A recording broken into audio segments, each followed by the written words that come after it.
ఏమండి ఏమండి? ఎవరు నువ్వు? కిరణ్ భార్య అనుకుంటాను. అవునండి. ఓహో, ఏం కావాలి? గోపాలరావు గారితో మాట్లాడాలని. ఏ విషయం? పెద్ద మనసు గల ఆయనకి మా గురించి చెప్పుకుందామని. ఏం పర్వాలేదు, నాతో చెప్పొచ్చు. నేను గోపాలరావు గారి అమ్మాయిని. అది కాదండి. ఏ గోపాలరావు గారితోనే చెప్పని చెప్పాడా మీ ఆయన? బహుశా నాతో చెప్పుకోవడానికి అతనికి అభిమానం అడ్డొచ్చి ఉంటుంది. కాదండి, నేనే ఆయనతో మా పరిస్థితి గురించి చెప్పుకోవాలని. ఏమిటా పరిస్థితి? ఓహో, పెళ్ళాం బిడ్డలు కూడా తిండి పెట్టలేని పరిస్థితి మీ ఆయనది. అది మీకు అనవసరం.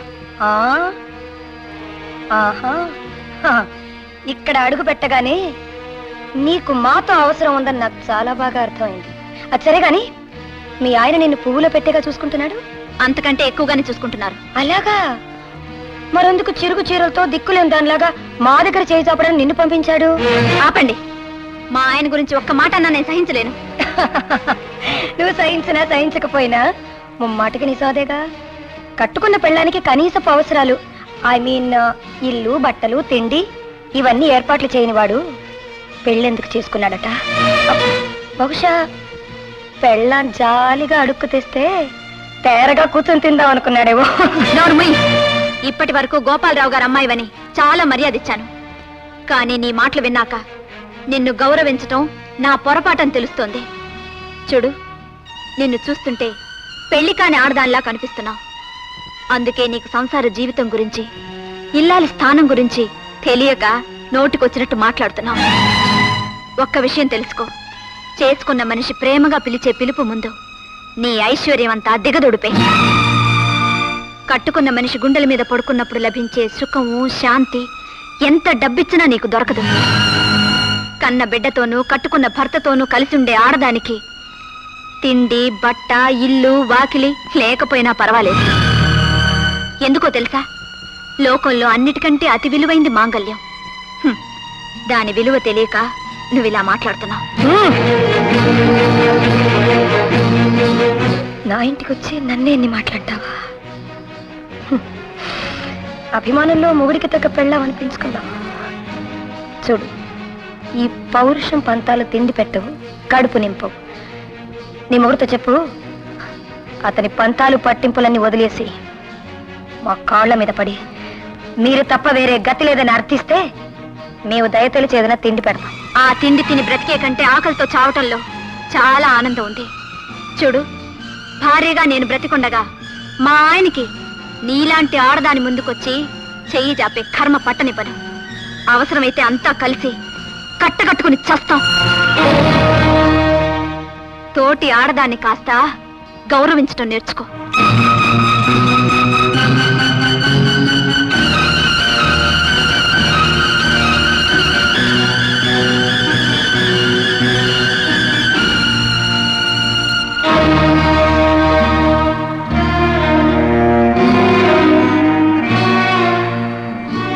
ఎక్కడికెళ్ళావు? నిన్నే ఎక్కడికెళ్ళావు? గుడికెళ్ళి. బాబుని ఇంటి దగ్గర వదిలిపెట్టి గుడికెళ్ళావు? నా కళ్ళలో చూసి నిజం చెప్పు, ఎక్కడికెళ్ళావు? గోపాలరావు గారి ఇంటికండి. ఎందుకు అడుగుతుంటారుగా? మాట్లాడమే. ఆయన కనిపించాడా? మన దరిద్రాన్ని గురించి ఆయన చెప్పుకున్నావా? లేదండి, ఆయన కనిపించలేదు. నేను మాట్లాడింది జ్యోతితోనండి.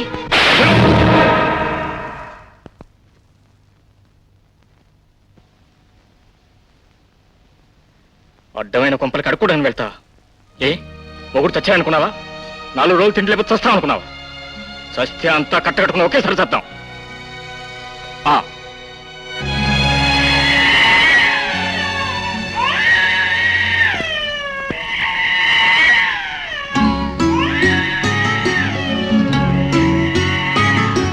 నువ్వు చూసిపోదామని నేను వస్తే ఆ అడ్డమైన రోగాలు నాకంట కడతావేమయ్యా? ఆసుపత్రి ఎలా ఉంది? ఆసుపత్రికి ఏం సార్, అమ్మాయి గారు అస్తవాసి నా నోటి సెలవు వల్ల వచ్చిన పేషెంట్లు బాగుపడి జర్రని ఎగిరి గంతేసి వెళ్ళిపోతున్నారు సార్. హలో డాడీ, ఎప్పుడు వచ్చారు మీరు? లాయర్ గారిని చూడడానికి వెళ్ళి పోతూ పోతూ నిన్ను ఒకసారి చూసిపోదామని. ఈ రోజు operation day, patient is waiting for me. కాసేపు ఉంటారా? వెళ్ళమ్మా, నేను ఓకే, సీ యు.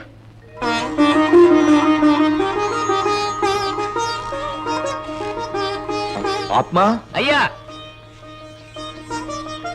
అమ్మాయి తన వైద్యంలో పడిపోయి మనసుకు తగిలిన గాయాన్ని మర్చిపోయింది అనుకుంటానయ్యా. నాకు చాలా సంతోషంగా ఉంది. ఊరుకో బాబు, ఊరుకో. ఆ, రాధా ఏమిటిది?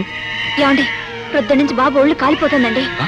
నాకేదో భయంగా ఉందండి. అరే, చాలా వేడిగా ఉంది. రా. డాక్టర్ మా బాబుకి ఎలా ఉంది? మిస్టర్ కిరణ్, పరిస్థితి చాలా ప్రమాదకరంగా ఉంది. పిల్లలకి చాలా రేరుగా వచ్చే జబ్బు ఇది. ఇది నయం కావాలంటే వెంటనే ఆపరేషన్ చేయించాలి. డాక్టర్ ఏ హాస్పిటల్ తీసుకెళ్ళమంటారు? నాకు తెలిసినంత వరకు ఈ టౌన్లో ఇలాంటి కేసులకు స్పెషలిస్టు ఒకే ఒకరున్నారు. మీ బిడ్డ మీకు దక్కాలంటే వెంటనే డాక్టర్ జ్యోతి వద్దకు తీసుకెళ్ళండి. డాక్టర్ జ్యోతి? ఏమిటండి ఆలోచిస్తున్నారు? పంతాలకి పట్టింపులకి పోయి మన బిడ్డను మనం పోగొట్టుకోద్దండి. అవసరమైతే ఆమె కాళ్ళ మీద పడి బతిమాలైనా సరే మన బిడ్డను మనం దక్కించుకుందాం. పదండి.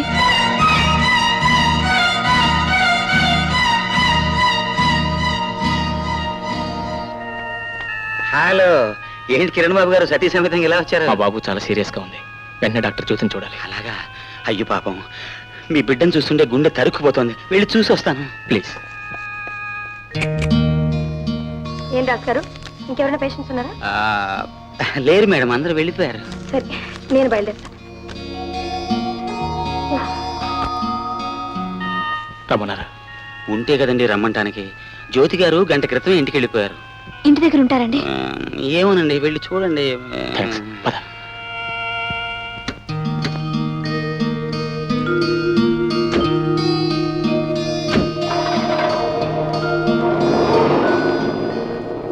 జ్యోతి, జ్యోతి.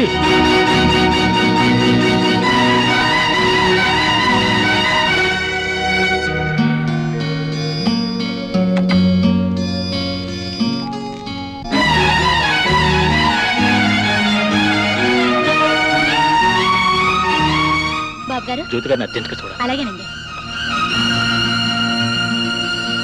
అమ్మాయి,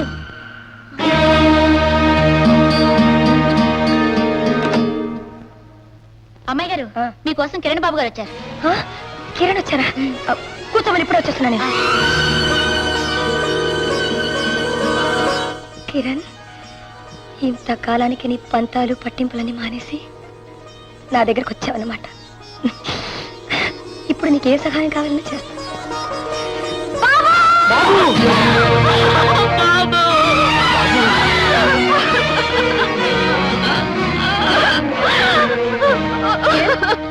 ఏమైంది?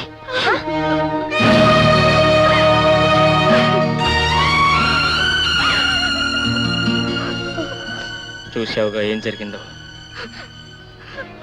నీ పగ ఒక కన్న తల్లి కడుపులో చిచ్చు పెట్టింది. నీ రాతి గుండె ఈ తల్లి గుండెను బద్దలు కొట్టింది. నీ నిర్లక్ష్యం తోటి స్త్రీ కళ్ళల్లో కన్నీళ్లు నింపింది. చూడు, కిరణ్, నేను నిన్ను ప్రేమించి పెళ్లి చేసుకోలేకపోయినానేగా నా మీద పగపట్టావు. ఆ పగతో నా ప్రాణాలు తీసినా నేను సంతోషించేవాడిని. కానీ నా కుటుంబాన్ని పూరుకుడిసెల పాలు చేశావు. గంజి నేను కూడా గతి లేకుండా చేశావు. చివరికి నా బిడ్డ ప్రాణాలు కూడా తీశావు. ఏమిటో మాట్లాడుతున్నావు? నువ్వు అసలు పొరపాటు పడుతున్నావు కిరణ్. అవును, నేను పొరపాటు పడ్డాను. నేనే పరిస్థితుల్లో నిన్ను, నీ ప్రేమను వదులుకుని ప్రేమను నువ్వు అర్థం చేసుకుంటావు పొరపాటు పడ్డాను. సరిపోయిన నా ప్రాణ స్నేహితుడు ఆఖరి కోరిక తీర్చడం కోసం నేను పెళ్లి చేసుకున్నాను, నువ్వు తెలుసుకున్నాను మన్నిస్తావని పొరపాటు పడ్డాను. వ్యక్తిగతంగా మమ్మల్ని ద్వేషించినా వృత్తిరిచ్చా నా బిడ్డను కాపాడతావని నమ్మి నేను పొరపాటు పడ్డాను. కానీ నువ్వు ఆసుపత్రికి వస్తే లేవనిపించి ఇంటికి వస్తే నిర్లక్షించే చివరికి నా బిడ్డ ప్రాణాలను తీసావు. నీలో ఆడమని చచ్చిపోయింది. మానవత్వం మట్టి కొట్టుకుపోయింది. నువ్వు మనిషివే కాదు. నువ్వు చెప్పేది వినాల్సిన అవసరం కానీ, నీ మొహం చూడాల్సిన అవసరం కానీ మళ్ళీ జన్మలో రాదు. చూడు, నువ్వు తోటి ఆడదానికి అన్యాయం చేయడమే కాదు, ఒక పసివాడిని రక్షించడం అనే నీ వైద్య వృత్తికి అన్యాయం చేశావు. నిన్న ఆ దేవుడు కూడా క్షమించడు. పదరాధ.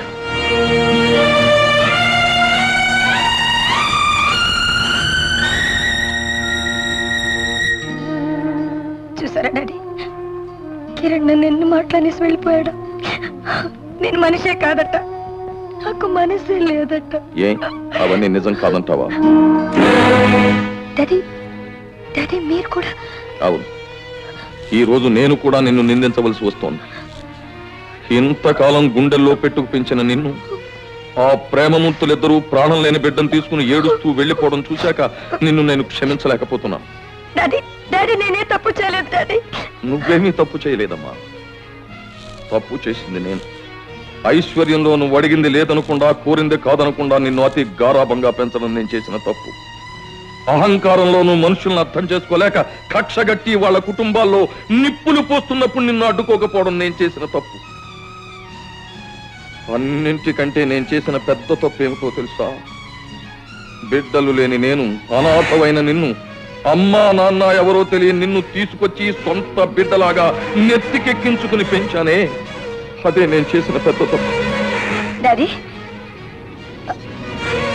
డాడీ ఏమిటి మీరు అనేది డాడీ? నిజం చెప్పండి డాడీ. నేను మీ కన్న కూతురు కానా? డాడీ డాడీ ప్లీజ్ చెప్పండి, నిజం చెప్పండి డాడీ. నేను దిక్కుముక్కులేని అనాథనా డాడీ? చెప్పండి డాడీ, చెప్పండి. ఈ నిజం నీకు తెలియకూడదనే ఇన్నాళ్ళు గుండెల్లో దాచుకున్నానమ్మా.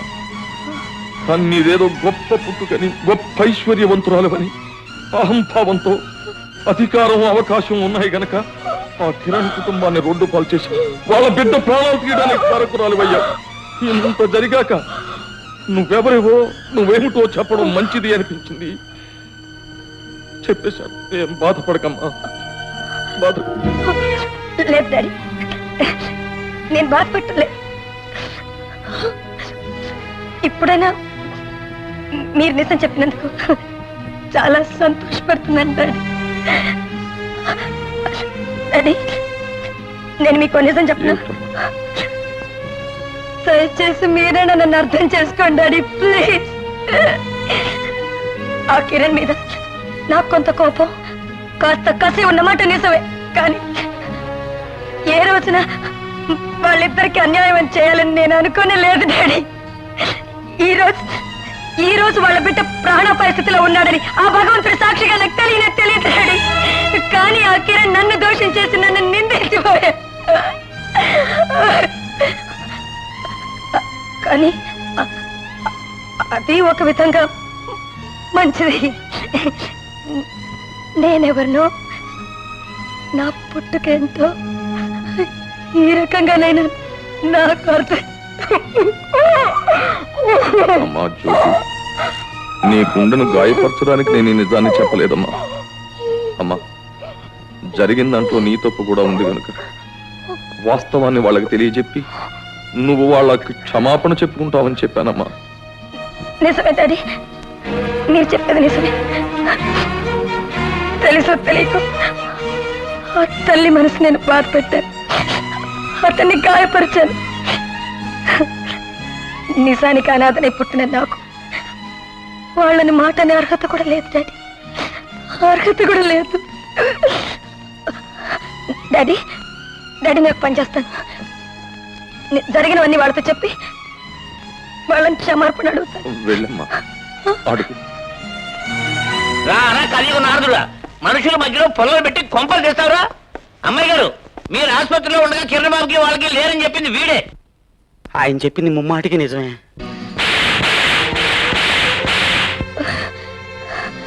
అసలు నువ్వు మనిషివే కాదురా, నిన్నేం చేసినా పాపం లేదు. ఛీ! చేసిన తప్పులకి చెంపదెబ్బలు తిన్నా కదా. సరిపోదురా రాస్కల్.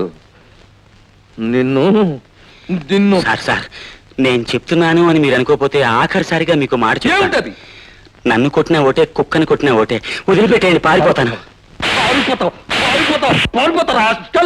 వీడిని తీసుకెళ్లి పోలీస్ స్టేషన్ అప్పగించండి. కమిషనర్ గారితో నేను మాట్లాడి వీడు అంతు తెలుస్తాను. తీసుకెళ్ళండి.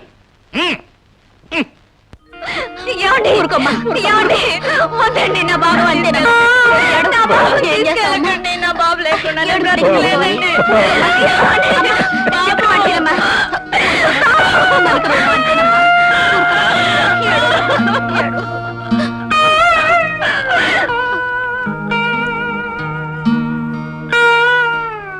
పుట్టినప్పటి నుంచి నన్ను దురదృష్టం వెంటాడుతోంది.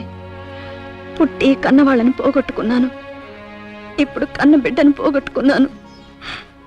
నా వల్లే ఈ కుటుంబానికి కష్టాలన్నీ దాపురించాయి. ఇంకా నేను బ్రతకడం అనవసరం. నేను చావడం వల్ల కనీసం ఆయన ఆమెను పెళ్లి చేసుకోవచ్చు. వాళ్ళిద్దరూ ఏ కష్టాలు లేకుండా హాయిగా ఉండొచ్చు. అవును, నేను చచ్చిపోవాలి. నేను చచ్చిపోవాలి.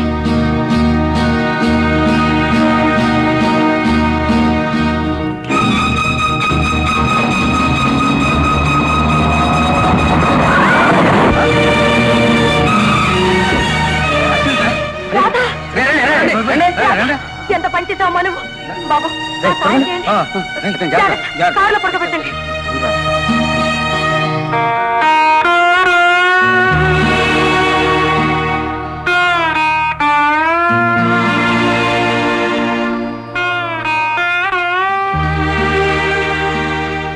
నేనెంత దురదృష్టవంతుని బాబు. గోరుముద్దలు తినిపించవలసిన ఈ చేత్తోని గుప్పెడు మట్టి తీసి నిన్ను కప్పాల్సి వస్తుంది. కన్న బిడ్డకు వైద్యం చేయించి బ్రతికించుకోలేని అసమర్థుని బాబు. ఈ కర్మ ఏ తండ్రికి పట్టకూడదు, ఏ తండ్రికి పట్టకూడదు నాయనా.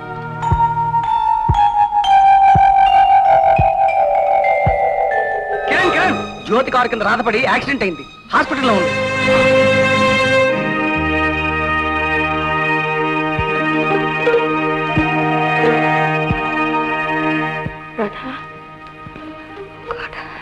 వాడికి తీసుకెళ్లి పడుకోబెట్టి పక్కనే ఉండి చూసుకో. Okay doctor. చంపేశావా? నా భార్యను చంపేశావా? నా బిడ్డను పొట్టను పెట్టుకుంది కాక నా భార్యను కూడా పొట్టను పెట్టుకున్నావా? ఇప్పుడు నీకు మనశ్శాంతిగా ఉందా? కిరణ్, రాక్షసి! ఛీ!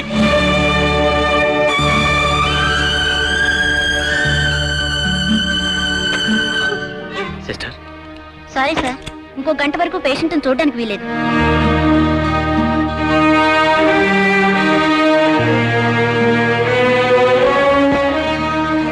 బాబు కిరణ్,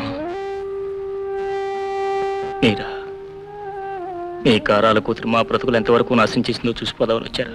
లేదు బాబు, నువ్వు పొరపడ్డావని చెప్పడానికి వచ్చా.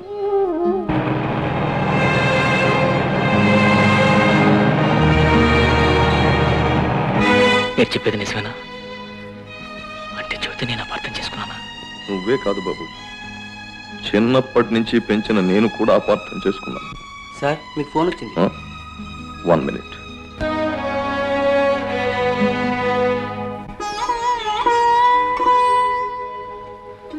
రాధా, ఏమండి, నన్ను ఎందుకు బ్రతికించారు? నేను ఇంక బ్రతకూడదండి, బ్రతకూడదు. రాధా, అలాంటి మాట్లాడకూడదు. అవునండి, మీకు జ్యోతికి మధ్య అడ్డుగా నేను ఉండకూడదండి. నేను మధ్యలో వచ్చిందాన్ని, మధ్యలోనే వెళ్ళిపోవాలి. న్యాయంగా నా స్థానం ఆమెదేనండి. రాధా, ప్రేమించుకున్న మీరు నా కారణంగానే పెళ్లి చేసుకోలేకపోయారు. ఎన్నో బాధలు పడ్డారు, ఎన్నో కష్టాలు పడ్డారు. ఇంకా మీరు ఏ కష్టాలు పడకూడదండి. అందుకే నేను చచ్చిపోవాలి. రాధా, చచ్చిపోవాలి. రాధా, లేదు రాధా, నువ్వు బ్రతకాలి. నువ్వు బ్రతకాలని, సుఖంగా ఉండాలని జ్యోతి నీకు ప్రాణం పోసింది.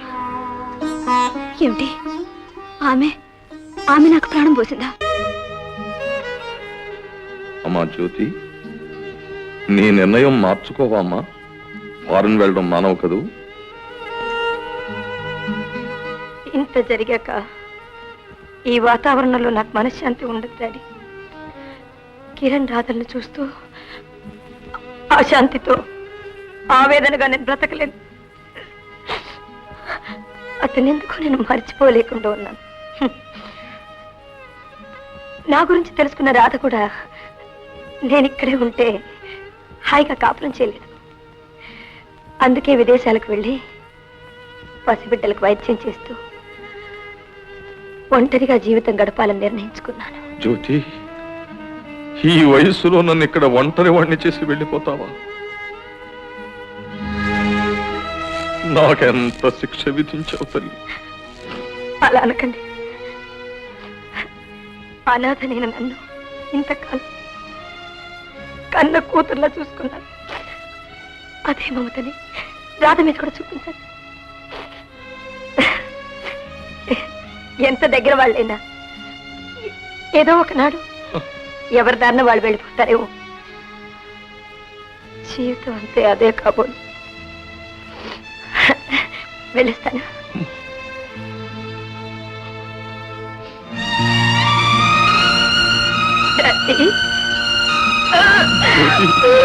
అమ్మా జ్యోతి, ఏమండి వెంటనే ఆమెను చూడాలి.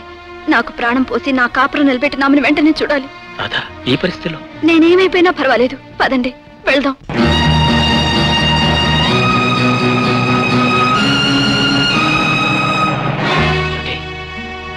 జ్యోతి విదేశాలకు వెళ్తామా? అవును బాబు.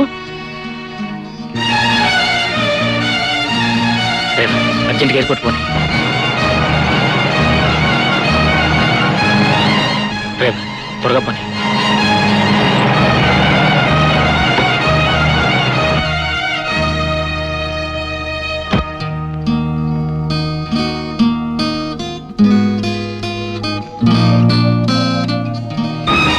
ఏమండి ఆమెను కలుసుకోగలమంటారా? మన ప్రయత్నం మనం చేద్దాం. Indian Airlines announces the flight 173 to Bombay. All the passengers are requested to keep their boarding card handy and go to the aircraft. Do you have any hand baggage? No hand baggage, please.